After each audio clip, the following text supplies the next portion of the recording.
은혜 받을 준비가 돼 있지 않은 교회에서 은혜 받은 성도가 일어나면 감당이 안 되기 때문에 죽이게 돼 있어요. 무슨 말인지 아시겠어요?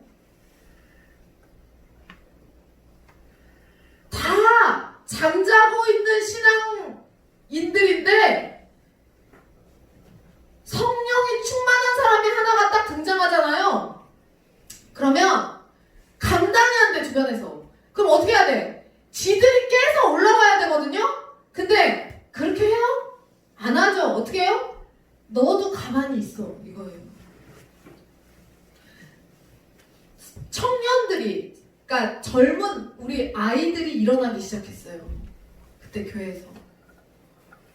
그리고 청년들이 일어나기 시작했어요. 그리고 젊은 집사님들이 그 부흥운동에 반응하기 시작했어요.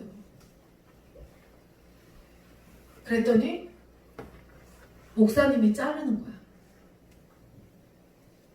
왜? 힘들어지니까. 여러분, 우리 교회 은혜 받은, 우리보다 훨씬 더 은혜 받은 사람 10명 있다고 생각해보세요. 우리보다 훨씬 은혜 받은 사람 10명. 그러면 거기에 따라서 우리가 따라갈 것 같죠? 안 그래요. 별난 짓 하고 있네. 아이고 시끄러워. 그게 인간의 죄성이에요. 인간의 죄성. 그리고 같이 죽여버려요. 그 사람. 저거 마귀망언하는 거야. 이렇게 보고 있는 거예요. 실제로.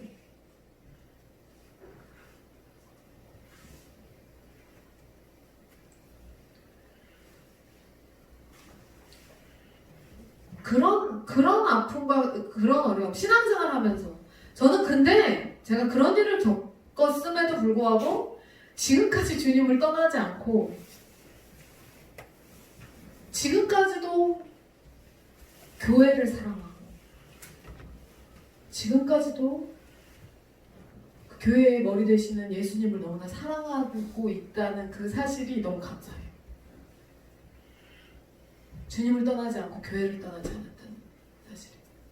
왜 그럴 수 있었을까요? 그 일을 겪기 전에 내가 먼저 주님을 만났기 때문에.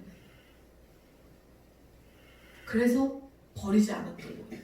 끝까지 제가 주님을 붙잡고 있었던 거예요. 그랬다가 최종적으로 제가 교회를 떠나는 일이 발생을 해요.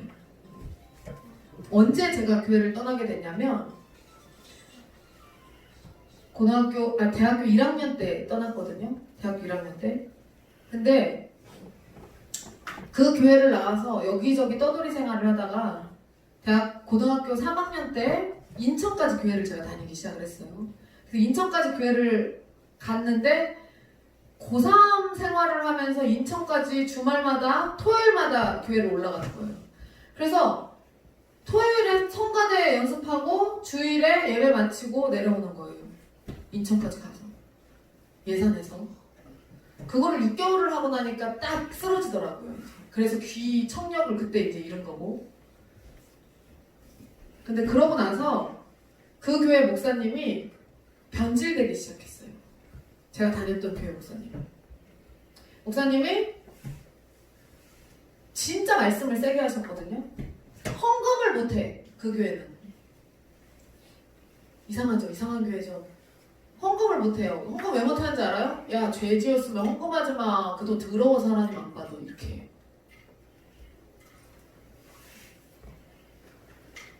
물론 이게 반가우신 분들도 있겠죠. 근데 야, 죄 지었으면 헌금하지 마. 야, 너 죄 지었지? 이번 주에 죄 지었지? 헌금하지 마. 그 돈 더러워서 안 받아. 그냥 이게 헌금을 못해. 그래서 실제로 헌금을 못해요. 우리 아빠가 11조를 하고 싶은데 150만 원을 11조를 그때 당시 하고 싶은데 목사님이 11조 하면 천국 갈 줄 알아? 야, 11조 하지 마. 이래가지고 헌금하지 말라고 그래갖고 아빠가 어떻게 했는지 아세요? 쌀을 150만 원씩 푸대로 갖다 냈어. 앞에다가. 쌀은 어떻게 안 하겠지. 그러고서 쌀을 150만 원씩 갖다 냈어요. 그런 교회였어요. 또 그러니까 워낙 강성이니까 별의별 말을 다 들으면서 설교 신앙생활을 했기 때문에 워낙 강성이니까 말씀에 계속 센 거를 찾게 되는 거예요. 계속해서. 그러니까 웬만한 설교를 들어서는 차질 않아. 그래서 계속 센 설교를 찾다 보니까 결국에는 거기까지 갔는데 목사님 말씀이 기가 막힌 거예요. 근데 목사님이 헌금이 안 들어오니까 자기가 못하게 했잖아. 헌금이 안 들어오죠. 근데 교회를 유지는 해야죠. 운영을 해야죠. 전국에서 성도들이 다 왔어요. 그 말씀이 너무 좋다. 이단 뭐 이런 건 아니었어요. 근데 너무 말씀이 좋아서 전국에서 사람들이 다 모여들었어요. 그리고 거기에 모여든 사람들은 거의 교회에서 볼 꼴 못 볼 꼴 다 보고 엄청난 상처를 받고 거기까지 이제 최종적으로 온 거야. 그분들이. 이게 진리다 이러면서. 근데 그 목사님이 자기가 헌금을 못하게 하니까 돈이 안 들어오니까 운영이 안 되잖아요. 그래서 어떻게 했냐면 사업을 하기 시작했어요. 근데 사업하기 시작하면서 망가졌어요. 근데 거기에 모였던 아이들이 제 또래 아이들이 있잖아요. 제 또래 아이들이 거기에 모였던 아이들이 신앙이 어느 정도였냐면요. 교회에서 사업을 했다고 그랬잖아요. 갈빗집을 했었어요. 처음에 갈빗집으로 시작했어요. 인천에서 갈빗집을 했는데 그 갈빗집을 하려면 교회에서 운영하는 거잖아요. 그러니까 갈빗집을 하려면 뭐가 필요해? 손이 필요하죠? 그래서 어떻게 했냐면 그 교회에 다녔던 중고등학생들이 학교를 다 그만뒀어요. 다 그만뒀어요. 처음에는 중고등학생들이 그만뒀고 나중에는 대학생들이 그만뒀어. 근데 거기에 제가 지금도 기억나는 게 뭐냐면 처음에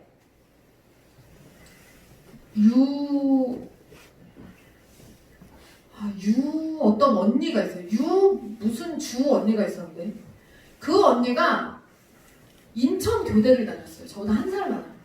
공공학과. 인천 교대. 아빠 안 계시고 홀어머니가 남매 둘을 진짜 신앙으로 진짜 잘 키웠어요.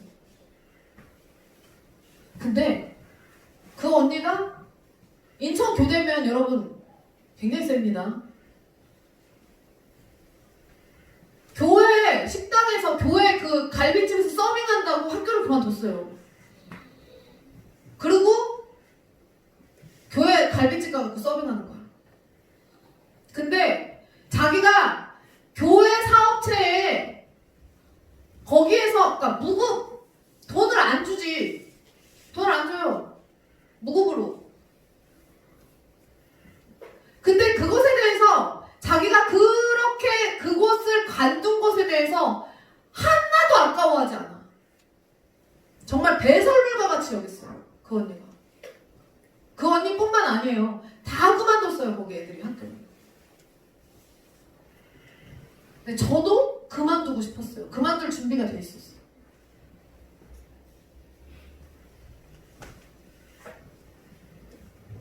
근데 그때 제 생각에 여기서 그만두는 것보다 대학교를 가는 게 훨씬 더 주님을 위해서 할 일이 많을 것 같은 거예요. 그래서 결론을 그렇게 내리고 나는 대학을 가자. 그래서 그만두지 않았어요. 근데 애들이 다 그만뒀어. 중학교 천안에서 다니던 애도 있었거든요. 천안에서 다니던 애도 있었어요. 그런데 걔도 학교 그만뒀어. 그리고 그냥 거기서 서빙하는 걸로 들어갔어요. 그러니까 교회 애들을 데려다가 무급으로 일을 시키고 인건비가 안 나가니까 돈을 벌겠어요? 안 벌겠어요? 벌죠. 인건비가 안 나가는데 돈을 벌지 어떻게 돈을 안 벌어? 사장님이 돈을 버는 거지. 그러니까 제일 먼저 바뀐 게 뭐냐면 목사님 차가 무스에서 에쿠스로 바뀌더라고요. 그리고 목사님이 계속 경매를 하러 다니기 시작했어요. 그러더니 어느 날 사모님이 50이 넘으셨거든요. 두 분 다. 50이 넘으셨는데 사모님이 임신을 하신 거예요. 했나 봤더니 사업체가 커지니까 그 사업체를 물려주고 싶어서 아들이 있었으면 좋겠는 거예요. 근데 그 집이 딸만 셋이었어요. 아들이 없어. 그러니까 딸만 셋인데 딸은 시집을 가면 끝이니까 자기 피를 받은 아들이 있었으면 좋겠다고 해서 저기 그거 뭐예요? 인공수정을 해가지고 쌍둥이를 임신을 시킨 거죠 이제. 그래서 사모님한테 넣은 거예요. 그래서 50이 넘은 나이에 사모님이 임신을 해서 애를 낳았어요.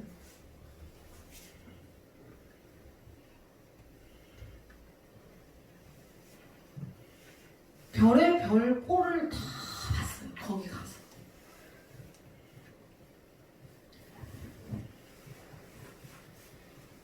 그래서 그런 모습들을 보면서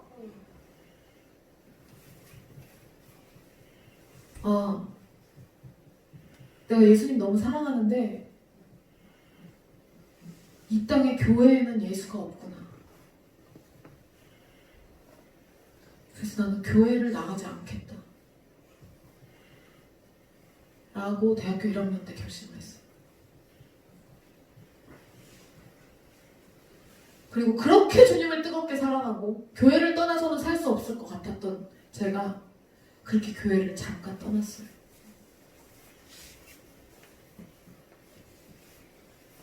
그 떠난 사이에 목사님을 만난 거예요. 왜 그랬을까요? 떠난 사이에 남자를 만났는데 그 남자가 전도사예요.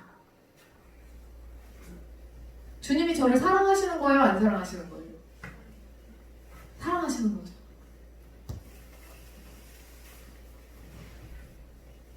제가 하나님을 얼마나 사랑하는지 주님이 아시니까. 네가 이제 너한테 상처 주지 않을, 네가 마지막으로 섬길 수 있는 나의 종을 너에게 붙여줄게. 그렇게 만난 사람이 목사님 남편. 그래서 제가 마지막으로 죽기까지 섬겨야 되는 목사님이 유성 목사님.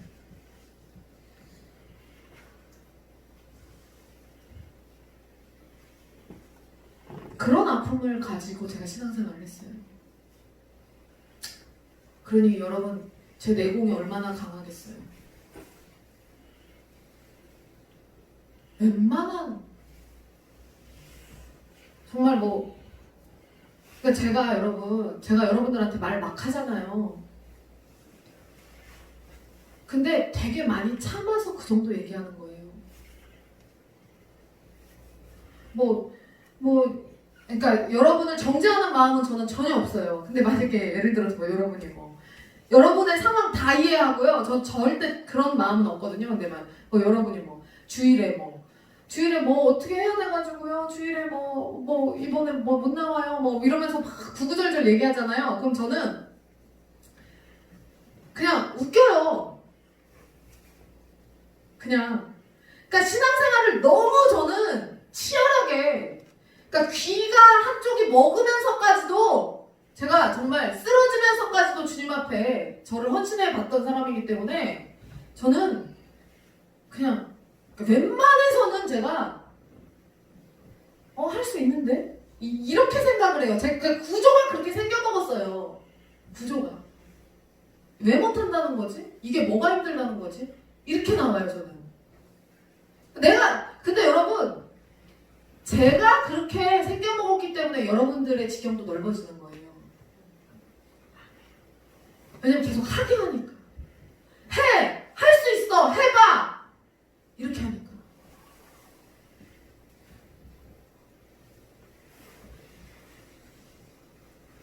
야곱이 라반의 아들들이 하는 말을 들었을 때 우리 아버지의 소유를 다 뺏었고 우리 아버지 소유로 말미암아 이 모든 재물을 모았다. 여태 일을 누가 다 했어요? 야곱이 다 했죠. 근데 야곱 때문에 라반이 정말 부자가 됐는데 부자가 되고 나서 보니까 아까운 거야. 그거 주기. 그러니까 라반의 아들들이 자꾸 야곱의 기여도를 없이 여기는 말들을 하는 거예요. 왜? 뺏길 것 같으니까. 20년간 라반의 곁에서 일하면서 이미 라반의 얍삽한 성질을 야곱은 다 알고 있었어요. 하루 이틀 일하는 게 아니에요. 얼마나 억울하고 분한 일이 많았었겠어요. 서운한 일이 많았었겠어요. 야곱이 뭐라고 얘기하냐면 내가 이 20년을 외삼촌과 함께 하였거니와 외삼촌이 암양이나 암염소들이 낙태하지 아니하였고 또 외삼촌의 양떼의 순양을 내가 먹지 않았고 물려 찢긴 것은 내가 외삼촌에게로 가져가지 않고 낮에 도둑 맞았든지 밤에 도둑 맞았든지 외삼촌이 그거를 나보고 달라 그래서 내가 그걸 다 메꿨고 내가 이같이 낮에 더위와 밤에 추위를 무릅쓰고 눈 붙일 겨를도 없이 내가 지냈습니다. 내가 외삼촌에 있는 20년 동안 외삼촌의 두 딸을 위해서 14년 외삼촌의 양을 위하여 6년 외삼촌에게 봉사하였거니와 외삼촌께서 내 품삯을 10번이나 바꾸셨으며 우리 아버지 하나님 아브라함의 하나님 곧 이삭이 경외하는 이가 나와 함께 계시지 않았다면 외삼촌은 지금 나 빈손으로 돌려보냈을 거잖아요. 근데 하나님이 내 고난과 내 손의 수고를 보시고 어젯밤에 외삼촌을 책망하셨잖아요. 꿈속에 나타나셔 하나님이 나타나셔서 라반을 책망하거든요. 저는 야곱이 형 에서에게 사기꾼 짓을 해서 라반한테 당하면서 그렇게 훈련받은 거라고 저는 그 해석에 동의하지 않아요. 그 해석이 틀렸다는 건 아니고요. 그렇게 해석할 수도 있지만 저는 그 해석에 동의하지 않아요. 사기꾼 짓을 뭐 했어요? 형 거 뺏은 거? 여러분 장자권에 대해서 그렇게 가벼이 여기는 놈이 장자권 가져서 뭐합니까? 뺏겨야지. 뺏길만 하니까 뺏긴 거예요. 저는 그렇게 생각하는 사람이에요. 전 세게 훈련받았다고 그랬잖아요. 뺏길만 하니까 뺏겼지. 장자권이 어떠한 건데 장자권을 귀히 여기고 딱 붙잡고 있어야지. 팥죽 한 그릇에 팔아면 배고프다고? 팔려야지. 그걸 걔가 가져서 뭐 할 거야? 에서가 가져서. 그걸 귀하게 여기는 놈한테 하나님이 선물로 주신 거지. 그게 어떻게 속여서 뺏은 거예요? 벌이에요 그게? 장자권 팔으라고 했지. 속이고 팔으라고 했어? 아니지. 팥죽 한 그릇에 팔 거야? 팔게. 오케이? 뭘 속였어?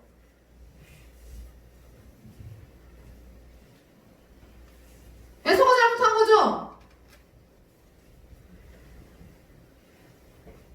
야곱은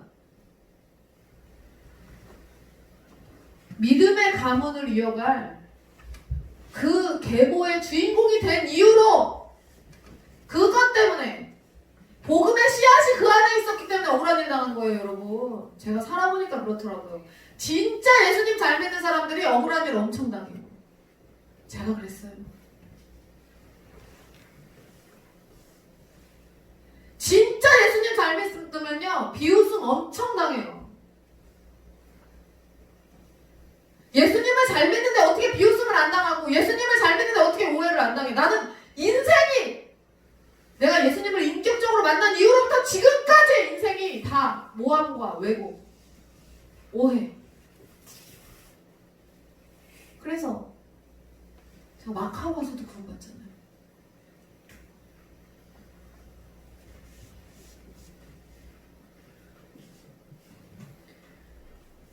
야곱이 그 억울한 일을 20년을 버티고 마지막 라헬이 요셉을 낳은 이후로 고향으로 돌아가기로 결심을 하고 품삯을 다시 정해요. 마지막으로 라반하고 다시 정해요. 라반이 뭐라고 얘기하냐?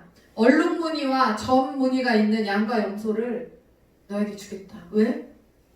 없으니까. 그 동물들 중에 얼룩무늬와 점무늬가 있는 동물들이 희귀하니까 없으니까 걔네들이 태어나면 걔를 너 네 몫으로 주겠다는 거예요. 라반이 끝까지 꼼수를 쓰죠. 근데 그 일을 다 누가 보고 계셨다? 하나님이 보고 계셨어요. 그래서 어떻게 해요? 하나님이 야곱의 꿈에 나타나셔서 야곱, 너 꿈에서 야, 저 짐승들을 봐라. 쟤네들 태어나는 애들 다 얼룩무늬 점박이야.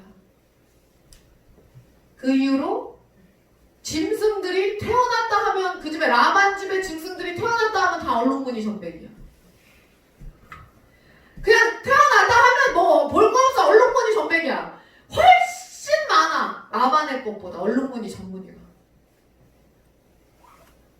누가 개입하셔서? 하나님이 개입하셔서.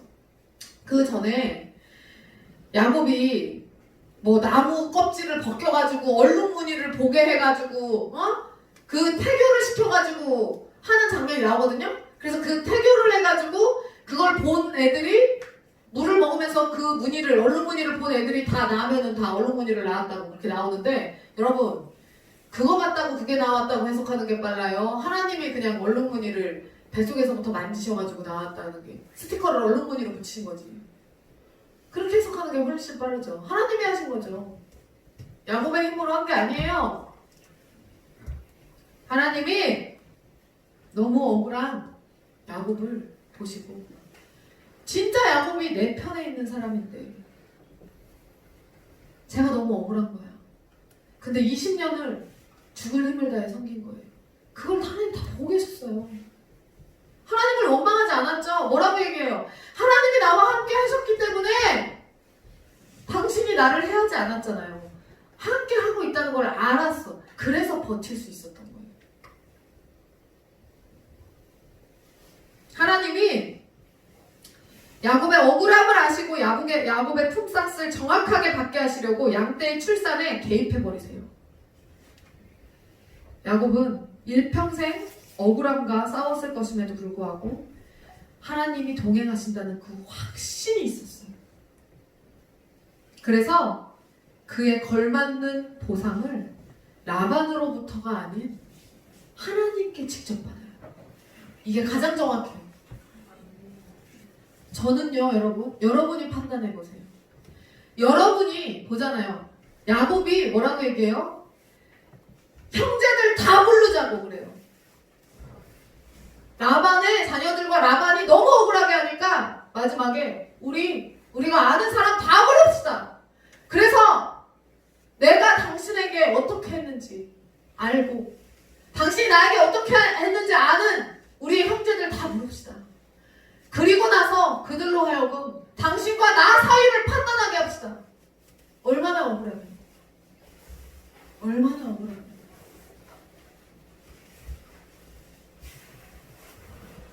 그 억울함을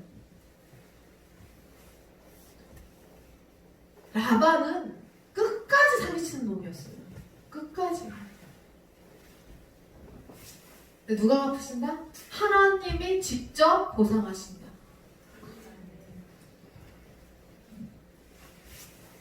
진리에 서 있으려고 노력했고 기도하려고 했고 하나님과 친밀하게 교제하려고 애썼던 중학교 1학년 소녀가 갖은 억울한 누명을 쓰고 교회에서 신앙생활을 하면서 홀로 힘들게 하나님 편에 서 있었습니다. 근데 너무 억울한 누명을 많이 쓰니까 당장 주님이 오셔서 그 사람들과의 관계를 심판해 주시기를 제가 바랬어요. 하지만 하나님이 함께 하신다는 사실을 믿고 기다렸더니 이제는 주님이 믿음의 동지들을 주변에 세워주시고 코로나 걸려 죽으면 죽었지 예배를 왜 패하냐 라고 이야기하는 나보다 믿음이 더 좋은 청출어람이라고 그러죠. 네? 초록은 쪽빛에서 나온다. 쪽빛은 뭐지? 청출어람 그죠? 초록은 쪽빛에서 나온다 맞아요? 네. 갑자기 헷갈리네. 초록 동색이랑 헷갈리네 갑자기. 네. 청출어람이라고 그러죠.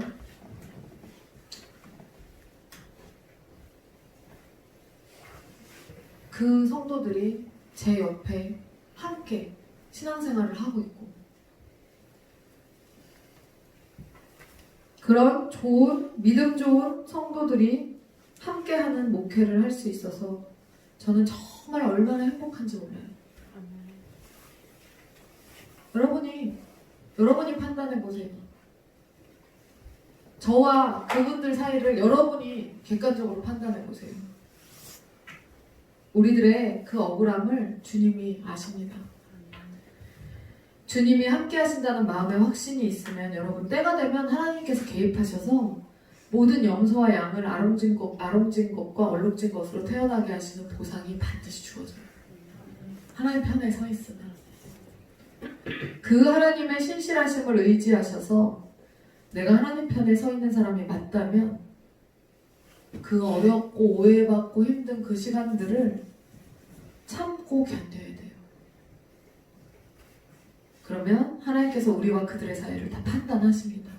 어떤 게 진짜라고. 교회 개척하면서까지 계속 억울한 일 당했잖아요. 우리는 목사님 부목사로 있다가 나오면서까지 얼마나 억울한 일 많이 당했는데요. 무엇이 참인지 거짓인지 모르는 세상을 우리가 지금 살고 있어요. 다들 자기가 진짜래. 근데 누가 맞고 누가 틀리고가 중요한 게 아니라 내가 하나님 편에 서 있는가, 그게 중요한 거예요. 그리고 하나님의 보호하심을 야곱처럼 실제로 받고 있는가, 그게 중요한 거예요. 그게 증거예요. 그게 하나님의 보호하심을 내가 받고 있는가. 이 세상에 그 어느 누구가 여러분 편이 아니라고 해도 여러분이 주님 편에 서 있다면 그걸로 된 거예요. 제가 오늘 학원에서부터, 학원 공부방 말고요, 학원의 첫 결제 20만 원이 이루어졌어요. 학원의 첫 결제가. 그 20만 원을 첫 결제를 받고 나서 20만 원 보자마자 첫 열매 드려야지. 그러고서는 바로 교회 건축원금 통장으로 제가 쌌어요. 제가 공부방 열 때 첫 30만 원으로 첫 열매를 드렸거든요. 근데 그 첫 30만 원이 30배의 열매를 맺더라고요. 그래서 제가 오늘 그거를 첫 열매를 쏘면서 이 20만 원도 30배, 60배, 100배로 결실했으면 좋겠다. 그 생각을 하면서 제가 기도를 했어요. 너무나 힘들고 어렵고 억울한 일들이 많이 있지만 하나님께 순종한다고 하면서 가는데도, 내가 정말 열심히 기도한다고 하면서 가는데도 여러 가지 아픔들과 어려움들이 있지만 주님 편에 확실히 서 있다면 염려할 필요가 없습니다. 모든 짐승의 새끼를 아롱진 것과 얼룩진 것으로 바꾸는 기적을 여러분과 제가 반드시 경험하게 될 거예요. 그런 믿음의 사람들로 세워지시는 우리 하늘꿈교회 거룩한 성도들 되시길 바랍니다. 제가 기도하겠습니다. 하나님 감사합니다. 세상을 살다 보면 여러 가지 어려움과 힘든 일들, 각종 오해와 음모와 모함들, 하나님 그냥 예수 잘 믿으려고 한 것뿐인데 그런 여러 가지 일들로 정말 신앙의 도전을, 믿음의 도전을 받을 때가 너무나 많이 있습니다. 하나님 그럼에도 불구하고 우리가 하나님 편에 서 있는가를 항상 잊지 않고 체크하게 하시고, 하나님 편에 서 있다면 그 어떤 어려움이 와도 하나님이 개입하셔서 보상하실 날을 기다리며 하나님께 모든 것 맡기고 오직 믿음으로 주님 바라볼 수 있는 그 견디고 기다리는 그 믿음을 우리가 갖게 하여 주시옵소서. 하나님 그 어떤 어려움들 가운데서도 우리가 오직 주님과 함께하는,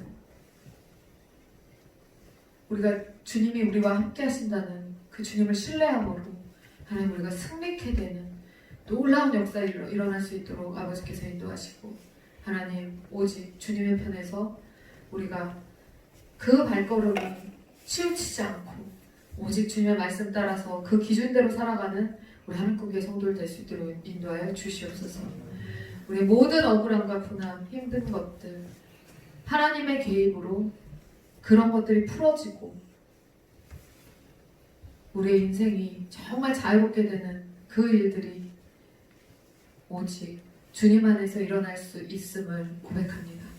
하나님 우리의 삶이 오직 예수 그리스도로 인하여서 자유해질 수 있도록 우리를 지키시고 보호하여 주시옵소서. 모든 말씀 예수 그리스도의 이름으로 감사하며 기도드리옵나이다. 아멘. 다 같이 주여 한번 하시고 자유롭게 기도하다 돌아가시기 바랍니다. 주여!